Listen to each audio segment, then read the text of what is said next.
Yeah, what it is, guys, Jacob Patterson one more again.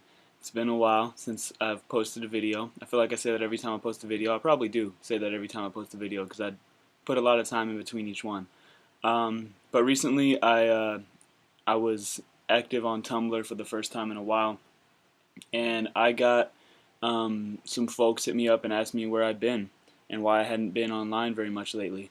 And there's a bunch of reasons for it. I had an idea today. Most of the time I don't like to put videos up. Well, I don't like to create things much anymore unless I have an idea. I don't like to just force something. But I had an idea today, so it brought me to my iMovie to make a video because that's where I put these little daily vlog things up. And I decided that it would be a good idea to start out by explaining, I guess, a little bit where I had been. Now, I wanted to make a video like this back in December when I haven't made one of these since December. Maybe it's been that long, but anyway, when I was back at home, I was just dealing with some stuff that hadn't been dealt with, that had needed to be dealt with for a very long time, and I was going to make a video then to explain it. I decided not to, so I'll explain it a little bit now. I feel like what happened to me is that I started on YouTube right when YouTube became something that could help you to make money. All my friends knew that same thing, and they all started making a lot of money on it. I started making money on it, and I started realizing that you have to do some dishonest things. I'm not saying like dishonest things that hurt people, because it definitely doesn't hurt people in any way. So there's no negative, if there's no negative consequences whatsoever to that dishonesty, then there's really no reason why you should be completely honest with yourself and with everyone else when you're making these videos. But it was just like going here and there to YouTube events and like getting together with people and seeing the kinds of things that YouTube people talk about when they're hanging out with each other, and how much more it was about, I'm not going to say it was more about getting views and making money on little kids watching your videos than it was about making cool content, because that's not true. It's definitely, most of the people, it's definitely more about making cool content to them.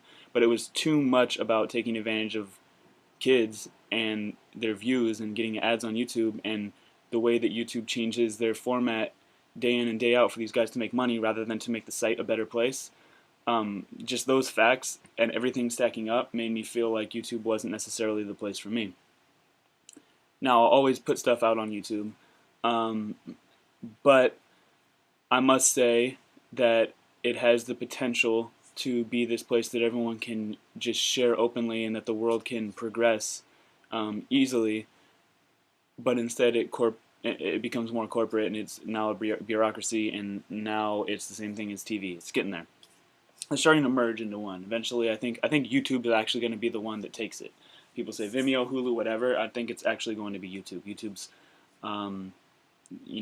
the Facebook of online media now. So it's going to be, it's undeniable. Anyway, I want to get to the next point. So what ended up happening is I felt like for me on YouTube, what I had to do was spend all my time just being open and honest. Now, that became difficult because I went through a large period of time when I was having some problems with my family, and I'm realizing, looking back on it now, that posting shit to YouTube while that was going on made it a million times worse. And I made myself look bad. I made everyone around me look bad. It was just such a terrible, it was just such a bad look. So because of that, I decided that I needed to spend some time away from YouTube, and only post when I felt like I needed to post, not post every day for the hell of it. So basically, when it comes down to it, I felt like I was pretty much just a tool online. I was just being a tool, and my whole online image, like everything, just felt fake to me. I just felt grossed out by myself, and I wanted to go through and delete every single video I had ever posted. I decided not to do that on this channel, to leave it up, because even if I was being a tool, I was still being myself back then, and that's how I felt. And so I'm going to leave it up, at least for now. Maybe at some point something will happen where I have to take it down, or it closes a door for me, and in that case I would take it down, but I'd like to try not to censor myself. save for building your brand correctly. So, all of that said, um, I've spent a lot of time doing a lot of reading, studying up on a lot of philosophy, a lot of religion, just things like that. Lots and lots and lots of art. We've been producing all sorts of shows. We did a show called Shoot a Cop, where I don't know if you guys follow anything that we're doing at the think tank, but it took all my time, all my energy.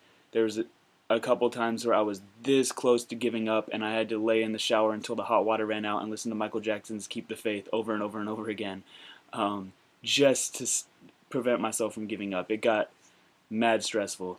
In the middle of the whole planning for everything, someone started killing cops. The Christopher Dorner story, he started just murdering LAPD.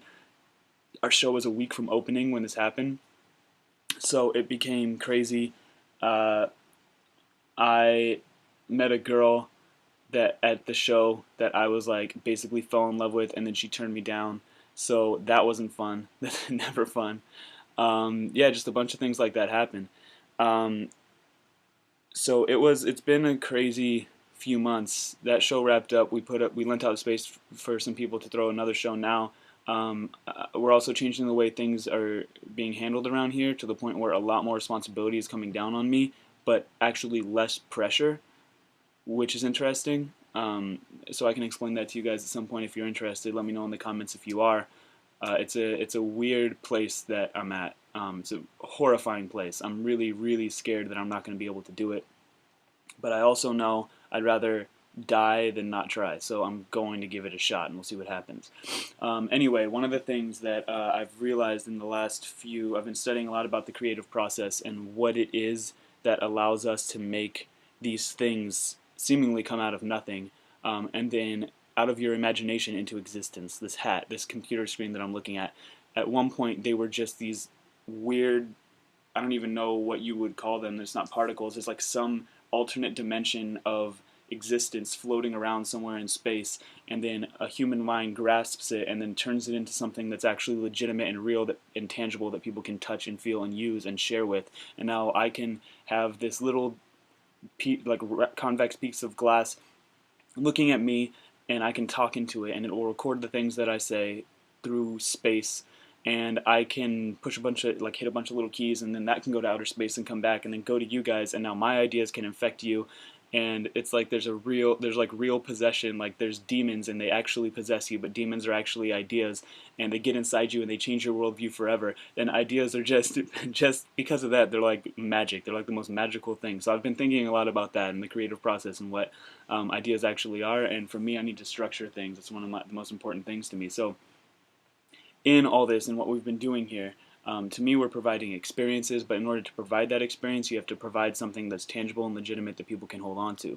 So you have to take an idea that you have, and you have to turn it into something tangible and touchable, basically, so that people can experience it, and they can take pictures of it on their Instagram, send that back and forth into outer space, and spread it so that this disease, this possession of an idea, can spread throughout the world and infect everyone and make them all turn into better people. So one of the things that I've been thinking and how to put that into a structure, and I've got 1 minute left, so I'm going to do this really quickly, is I like to think of the material world, the world that we live in, as the simplest form of life, the simplest thing that there is. I can touch this right now, I can cover this up, and I can hit the computer and it will move, and I can grasp that in my mind. But then there's all these other layers of existence that we can't understand. Ideas, dreams. Where the hell do you go when you sleep? Nobody knows that. No one probably ever will.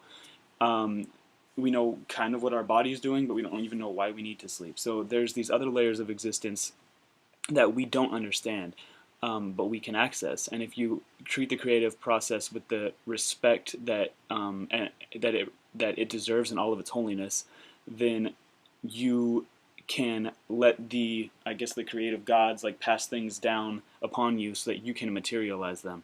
So I like to think of an idea as I'll say this is my last thing. I like to think of an idea as something that exists already on the timeline of human existence somewhere in the future, in time, but it's waiting to be simplified and reduced down to its material form on your plane of existence. And if you pay enough attention, you can do that yourself.